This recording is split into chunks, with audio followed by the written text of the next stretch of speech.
Welcome back. In this video for Photoshop, we are going to show you how to work with your image size. If you've downloaded an image or you've already created one, then you realize it's too big, too small, or you don't even know if it's too big or too small, and how you can do some common setting changes. You'll see here I have an image, and let's say I have no idea how big this image is. Here's where you go to find out. You go up to Image, and you go to Image Size. Now when you're at Image Size, it'll basically pop open the window and tell you the image size. Now, I'm going to set mine to pixels. You'll see here 512 by 512. For those that don't know, an older computer screen is probably about a little over 1,000 pixels wide. So that fits about half of a computer screen. Some of the more modern computer monitors would end up filling 2,000 pixels wide. So, it gives you a hint if you're putting these pictures on a website how big they can be.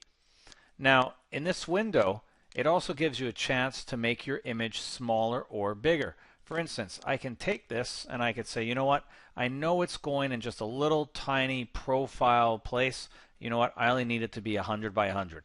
So you click it. If you have the link option here, you'll notice it actually changed the height and the width, so it keeps your photo looking good. Whoops. Let's get back there. It keeps them looking good at whatever size you type. But if you didn't have that on, then as you type, you'll see it actually starts to make it look really bad. So you probably want to have the link on. Now notice if I make it smaller, generally you won't lose quality. Okay, you've made this photo smaller, that's all right. If I Control plus to zoom in, you'll notice, yeah, there's not as many pixels making up the image, and now it looks more pixelated. So if you were going to make an image smaller, when you go to resave this, what I would recommend is don't save it as the same name. Save it as a new name. If I do a little save as right now, not save as, and maybe say soldier reduced or soldier small. That way you still have your original photo with the good resolution, and you haven't messed that or lost that. Now let's say I go backwards with a little Control-Alt-Z. There's my original photo. Let's say you think, hey, I downloaded a picture, it's too small, I want to make it bigger. So you say image size. I want you to go up to 2,000.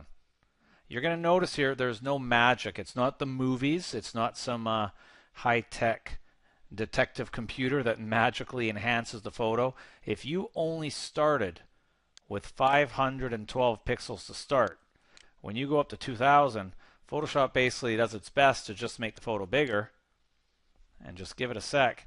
But you're going to realize here it's not like the quality stayed the same. If you actually compared the two, this quality is a little less. It basically had to take every pixel and turn it into 4 pixels, left and right, and an extra 4 pixels up and down to make it that big. So you're not going to magically get quality when you make things bigger. In fact, if you start with a really small photo and you make it bigger, you're going to probably start to see all the flaws in the photo, and it's not going to look good. Okay, so that's the image size problem. The one thing that goes with image size is you may say, well, maybe I have this image, I want to add some space above this image to type a title. What do you do now? Well, that's not image size. What you actually want to do is change the canvas size. So go check out the next video, which is canvas size changing, which lets you get more room on top of your photo. Thanks for watching this one. See you next time.